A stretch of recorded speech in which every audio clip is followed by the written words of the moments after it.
Let's begin with the registered appraiser. Registered appraiser is professional whose name is entire under Part 2 of registered according with Act 242. To be eligible for registration, the applicant must satisfy the requirement prescribed by the board. In addition, an RA must obtain an authority to practice issued by board under Section 16 before carry out any evaluation work. This authority serves as official recognition that the individual is qualified and legally permitted to practice. Moving on, the registered valuer are we. A registered valuer is professional whose name entire under Part 2 of registered and is also required to obtain authority to practice before providing valuation service. Similar to RA, an RV must comply with the requirement established by board and maintain a valid practicing authority.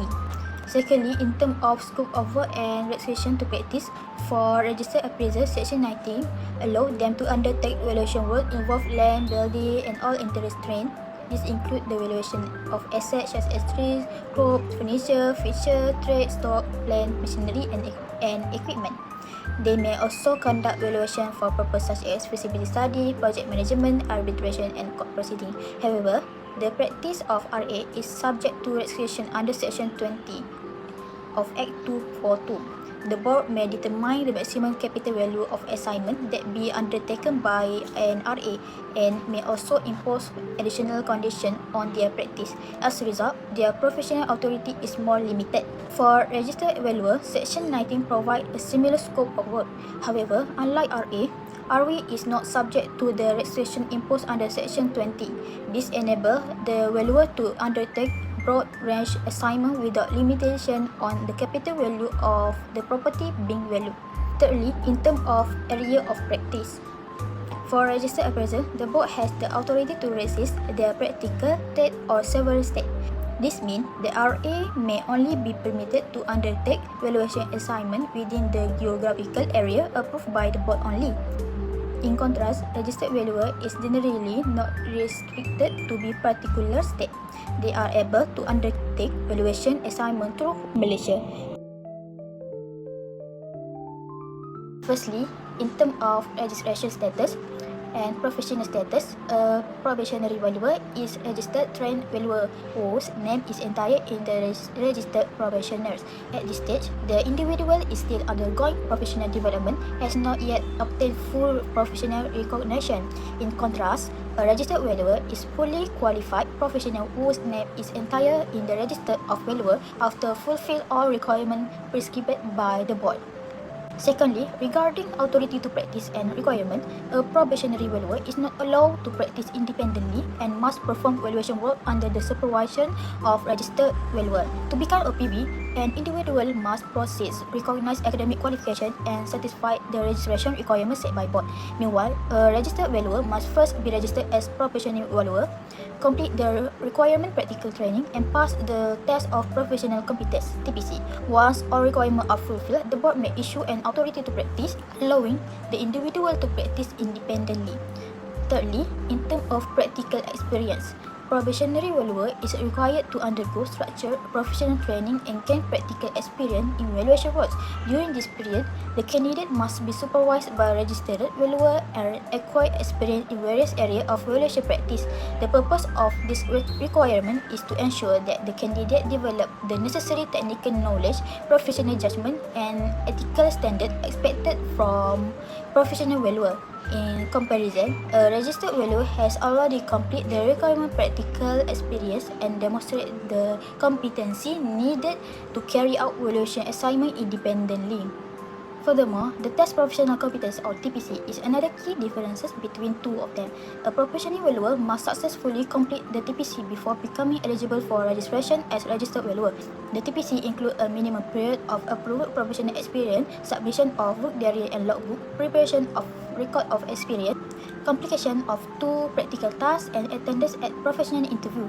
These requirements are designed to assess whether the candidate possesses the knowledge, skill, professionals, and ethical standard required by valuation profession.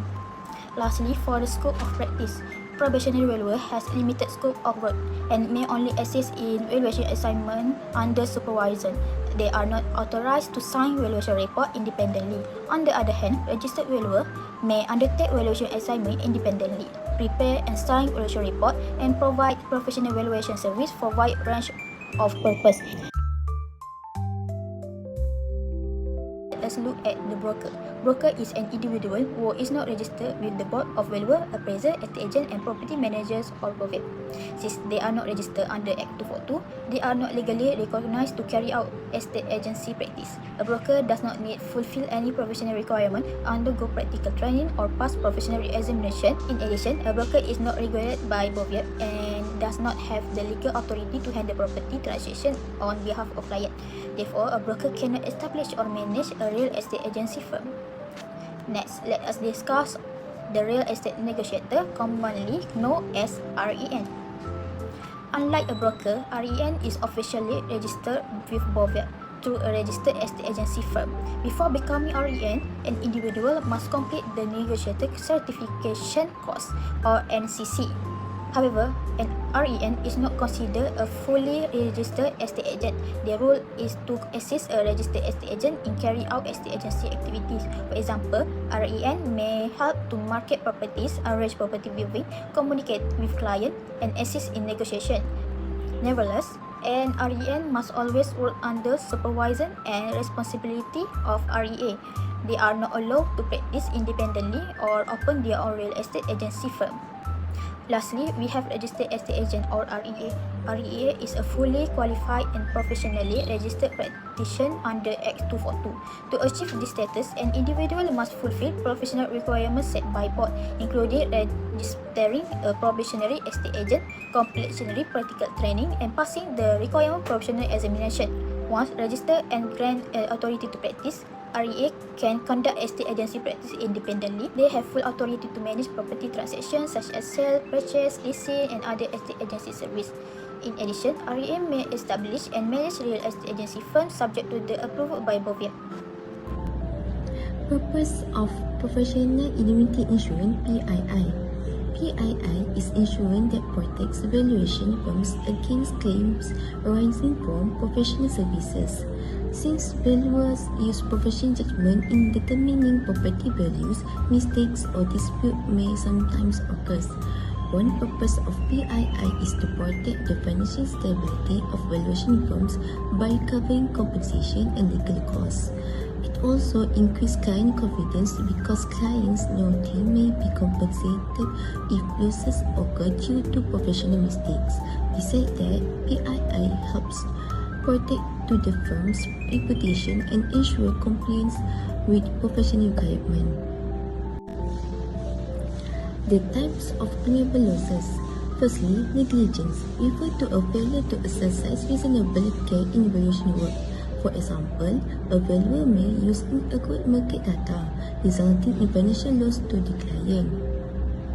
Secondly, error and omissions occur when there are mistake or omission information in a valuation report.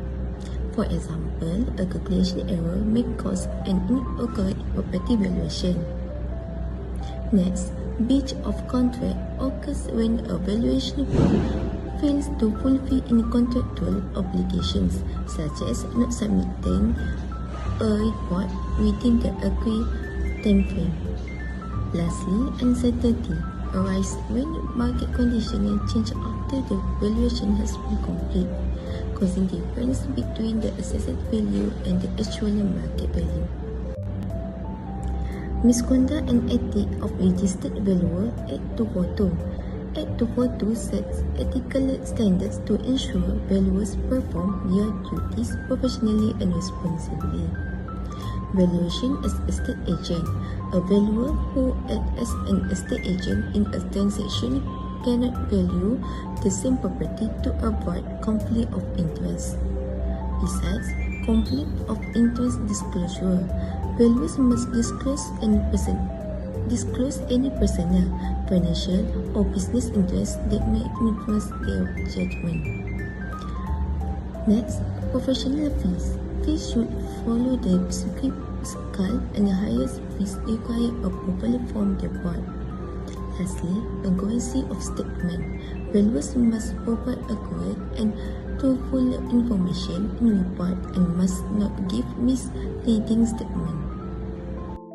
For this session, I will be discussing the forbidden matters for advertisement in the valuation process.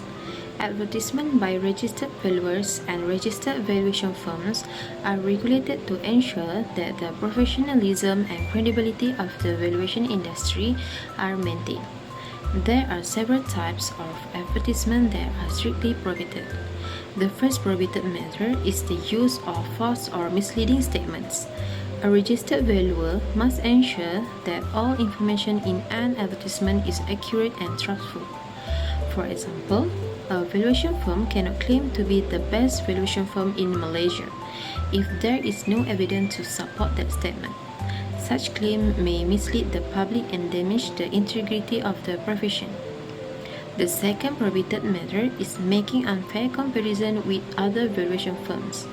A registered valuer should not advertise by comparing their services with those of another firm in a negative or disparaging manner. This is because such comparisons can create unhealthy competition and may affect the professional image of the valuation industry. The third prohibited matter is offering gift, discount, commission, or rewards to attract clients. Valuation services should be chosen based on professional competence and quality of service rather than incentive. For example, a valuation firm is not allowed to promote its services by offering cash rewards or free vouchers to potential clients. The final prohibited matter is publishing advertisements that may tarnish the reputation of the valuation profession. Registered valuers are expected to maintain professionalism in all forms of communication. Therefore, accurate claims such as highest property value granted or fastest valuer in the country are not acceptable because they can create unrealistic expectations among clients. To conclude, registered valuers and registered valuation firms must ensure that their advertisements are ethical, trustful, and professional. By following this regulation, they can maintain public trust and uphold the standard of the valuation profession. That's all from me. Thank you.